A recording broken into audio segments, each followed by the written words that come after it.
వచ్చే ట్యాక్స్ ఈ ట్యాక్స్ వసూలు చేసేటోళ్ళు పటేల్ పట్వార్ అంటే అదే.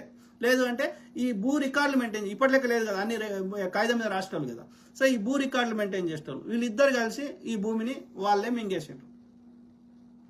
అప్పుడు అక్కడున్న రాజులు ఏం చేయలేరు, వీళ్ళ సహాయం లేకపోతే రాజు గెలవలేడు. కాబట్టి ఎప్పుడైనా శత్రు దేశం వాడు ఎప్పుడైనా దండయాత్ర చేయొచ్చు. కాబట్టి వీళ్ళు చెప్పినట్టు ఈనాల్సి వచ్చేది. వీడు రాసుకున్నా ఆయన ఏమనేటోడు కాదు, ఎందుకంటే నాకు ట్యాక్స్ వసూలు చేసి కట్టిస్తుండే కదా అని. ఇక్కడ నష్టపోయింది ఎవరు? ఆ శ్రమ దోపిడీ చేసి వెట్టి చాకిరి చేసి ఆ శూద్రులు, వాళ్ళు కష్టపడి వాళ్ళు వెట్టి చాకిరి చేసుకొని నష్టపోయారు. ఆ సుఖాలు అనుభవించింది అక్కడ ఉన్న భూస్వాములు, అట్లనే ఈ యొక్క రాజు కానీ రాజ కుటుంబాలు కానీ. సో అట్లా జరిగింది. కానీ రాజులు ఇనీషియల్గా చేయలే, అట్లా అందరికి వంచిపెట్టమని చెప్పారు. కానీ రాజు నిస్సహాయ స్థితి, రాజు ఏమి చేయలేని పరిస్థితి. అబ్యూజ్ చేసింది ఎవరు? భూస్వాములు నథింగ్ బట్ ఇప్పుడున్న అగ్రకులాలు. సింపుల్. Correct brother, correct. మోసం.